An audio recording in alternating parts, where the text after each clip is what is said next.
आइए रुक करते हैं सबसे पहले इस वक्त की बड़ी खबर का। ईरानी मीडिया के हवाले से बड़ी खबर सामने आ रही है हॉर्मुज को लेकर। स्ट्रेट ऑफ हॉर्मुज से 2 पाकिस्तानी जहाज लौटाए गए हैं। हॉर्मुज से गुजर रहे 2 जहाजों को ईरान ने लौटा दिया है और ये जहाज पाकिस्तानी जहाज बताए जा रहे हैं। देखिए, इसको लेकर एक बड़ी अपडेट ये भी है कि हॉर्मुज को लेकर ही इस्लामाबाद में जो बातचीत थी वो भी एक महत्वपूर्ण पहलू रही थी कि उनको गिच्ची घोप रहा था, तो वो चाहते थे कि एक्सपोर्ट हो जी, मगर वो रोक दिया था। और यहाँ तक कि जब पाकिस्तान ने ये कहा कि हम क्या करें, हमारी मजबूरी है, अमेरिका ने हमें रोक दिया, उन्होंने कहा नहीं जी नहीं, सॉरी, आपने हमारे साथ वायदा किया है, आप ले ये पाइपलाइन बनाए, नहीं तो हम आपको फाइन करेंगे। और वो आपको अदालत में ले भी गए। तो मेरा ख्याल है वो तो फारग हो गया ना, वो तो केस अब नहीं चलेगा। इसके बाद तो पाकिस्तान को बहुत सी सहूलतें मिलनी चाहिए। और अगर ईरान के ऊपर वो प्राइमरी और सेकेंडरी सैंक्शंस रिमूव होती है, और मैं आपको बता दूं ये पाकिस्तान का एक मेन डिमांड होगा ऑन द यूनाइटेड स्टेट्स कि भाई वो ईरान के साथ बाकी जो मर्जी करे आप, प्राइमरी और सेकेंडरी, मगर हमारे ऊपर ये जो पाबंदी है ये खत्म करें। और लेकिन उसके बाद क्या हुआ? टोटल ह्यूमिलेशन फॉर इस्लामाबाद, क्योंकि इजराइल ने फाड़ के रख दिया पाकिस्तान को। ओपनली डिक्लेयर किया उन्होंने कि पहली बात है, तुम तो मेडिएटर हो ही नहीं एक पूरी चीज के अंदर, तुम तो ऐसे ही उछल रहे बंदरों की तरह, सुअर की तरह होना चाहिए था। और क्यों बोला इजराइल ने? इजराइल ने साथ में यह भी बोल दिया कि अगर पूरी दुनिया में कोई प्रॉब्लम है तुम तो कोर हो उस प्रॉब्लम के, यानी कि कोड बता दिया है पाकिस्तान को।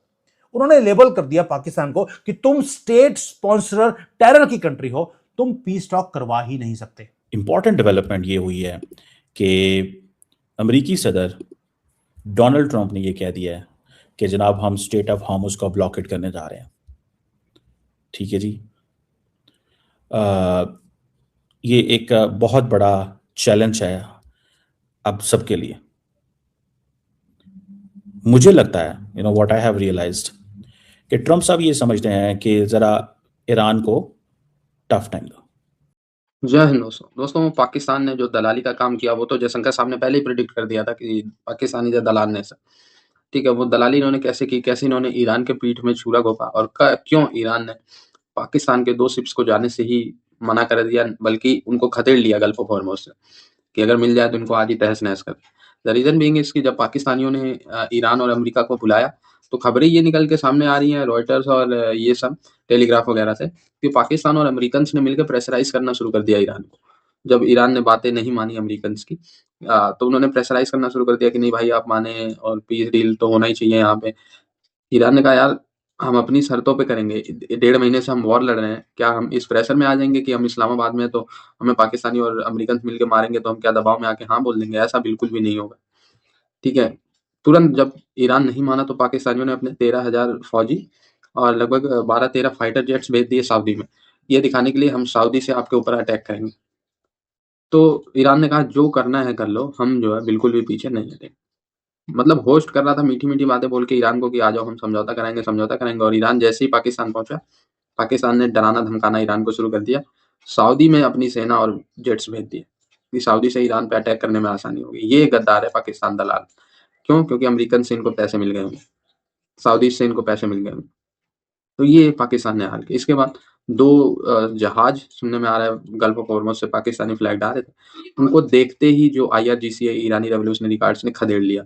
वो भागते भागते फिर बहुत बाबल मंदेब और उससे आगे गए, तब जाके उनकी जान बची, वरना तो बॉम्ब करके उड़ा देते पाकिस्तानी जहाज। यहाँ तक ये भी होगा कि ये पैसे भी चाहिए ना इसके लिए बनाने के लिए, और वो पैसों का भी इंतजाम हो जाएगा अगर ये चीज हो जाती है। इतना बहुत बड़ी डेवलपमेंट है। और फाइनली वो जो मसला था कि सऊदी अरेबिया को आपने कहा था कि आप आके यहाँ रिफाइनरी लगाएं, आपको याद है MBS आए थे इमरान खान के जमाने में, और उससे पहले भी, और ये बातें चल रही थी कि सऊदी अरेबिया $10 बिलियन इन्वेस्ट करेगा, यहाँ पाइपलाइन लगाएगा, रिफाइनरी बनाएगा। अब रिफाइनरी तो फिर बनती है ना कि तेल आ रहा हो तो अगर तेल आएगा ईरान से और सऊदी अरेबिया से तो रिफाइनरी लग सकती है। तो Saudi Arabia can make that investment. After all this, अगर सऊदी अरेबिया की फायदा हो जाता है इन ऑल दिस, तो जाहिर है Saudis will be indebted to Pakistan. तो मैं समझता हूँ कि पाकिस्तान के लिए तो इससे फायदे ही फायदे थे। और मैं समझता हूँ कि यही फैसला हुआ था कि जान लड़ा दो, कर लो जो करना चाहिए, मौका फिर नहीं आना। दिस इज द ज्योग्राफी ने आपको ये सहूलत प्रेजेंट की है। टाइमिंग इसकी परफेक्ट है। आपके तल्लुकात अमेरिका के साथ ठीक हो गए और सऊदीज के साथ भी सेट हो गए, आप ईरान के साथ भी आप सेट है।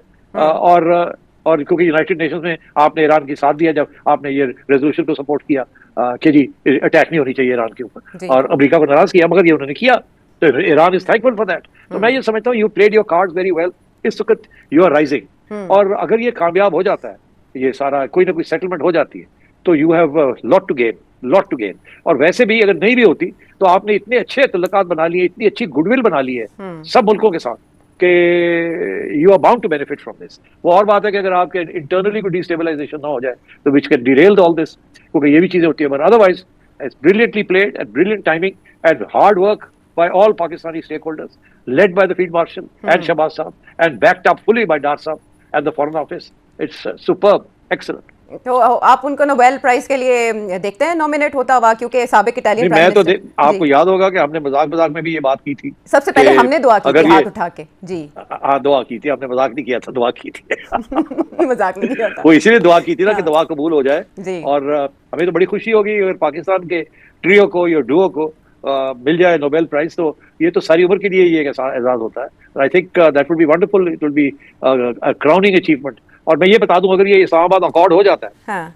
हिस्ट्री के अंदर इस अकॉर्ड की जो अहमियत है will be far reaching, it will be the most significant accord after the second world war. ये मैं आपको बता दूं, अगर ये अकॉर्ड हो जाता है जिसके साथ अमन आ जाता है लॉन्ग टर्म और कोई ना कोई सेटलमेंट हो जाती है, it will be fantastic. Geneva accord से भी ज्यादा बड़ी कामयाबी समझते हैं आप इसको,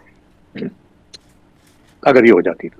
ओके तो ऐसे में ये जो आप बता रहे हैं कि इस क्राइसिस में अपॉर्चुनिटीज पाकिस्तान के लिए कितनी हैं, खुदा ना खास्ता अगर टॉक्स नाकाम होती हैं तो ग्लोबल जाहिर है इसका नुकसान सभी को होगा, लेकिन इंडिया इसको कैसे देख रहा होगा? जो कि और साथ में वार्न भी कर दिया कि अपनी औकात में रहो, तुम्हारी कुत्ते जैसी औकात है, उसके आगे जाने की जरूरत नहीं है। ये इजराइल बोल रहा है पाकिस्तान को। टेरर इतना ज्यादा रियल था कि ख्वाजा आसिफ को कुछ मिनटों में उस ट्वीट को डिलीट करना पड़ा।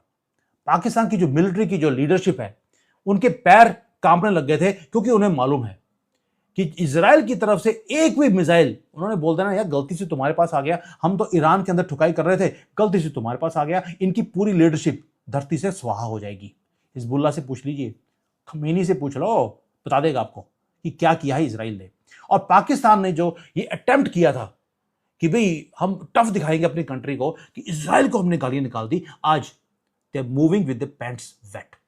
और एक और चीज, जो ये दिखा रहे थे कि हम एक पीस मेकर हैं बिटवीन यूएसए एंड ईरान, वो जो ब्रोकर था, वो दल्ले वाला काम, वो भी कंप्लीटली कोलैप्स हो चुका है। कंप्लीटली इजराइल ने धज्जियां उड़ा दी उसकी कि तुम न्यूट्रल प्लेयर नहीं हो, तुम ही तो प्रॉब्लम की जड़ हो। अब ये हो गया दो कंट्रीज, ईरान खुद बोल रहा है पाकिस्तान को खत्म करने के लिए, दूसरा जो इजराइल है उसने भी बोल दिया अपनी औकात में रहो। अब पाकिस्तान डर क्यों रहा है? क्योंकि पाकिस्तान को मालूम है एक चीज का, इन्होंने हल्की सी, जब ईरान के साथ युद्ध हो रहा था, इन्होंने उल्टी सीधी बातें बोल दी थी कि अगर ईरान को डिस्ट्रॉय किया गया तो हम इजराइल के ऊपर एक एटम बॉम्ब फेंक देंगे। जैसे ही बोला, 1 घंटे के बाद पाकिस्तान की जो एम्बेसी है ईरान के अंदर, उसको उड़ा दिया गया। पाकिस्तान को मालूम है। और आप देखिए आयरनी, डर रहे हुए कि लोग कितने हैं, ये एक स्टेटमेंट नहीं आया उसके बाद कि हम एटम बॉम्ब फेंकेंगे, या फेंकने की कोशिश भी कर लेते तो लगता कि हाँ यार ये कुछ सच बोल रहे हैं। उन्होंने एम्बेसी उड़ा दी। ये बिल्कुल जिसको बोलते हैं आसिफ मुनीर को बुर्का डाल के बंकर में जो होती है बुलेट प्रूफ जैकेट डाल के वो छुप के बैठ गया। इतना ही ये कमजोर दिल के आदमी है। तभी बोलता हूं ये भटके हुए हिंदू हैं, वो डरपोक वाले जो मुसलमान बन गए थे। अभी भी डीएनए चेंज हुआ नहीं है इनका। दोस्तों, नाइटमेयर जो इस्लामाबाद का है वो यहीं पर खत्म नहीं होता। कोई इजराइल या ईरान की बात नहीं है। अब आप थोड़ा वेस्टर्न बॉर्डर जो पाकिस्तान का है वहां पे देख लीजिए। अफगानिस्तान ने क्या किया, उन्होंने ड्यूरेंट लाइन के ऊपर आग लगाई हुई है, उन्होंने शटर कर दिया। जितनी भी वहां पे फेंसिंग थी उड़ा के ले गए, वो बेच रहे हैं, पैसे कमा रहे हैं उसमें से।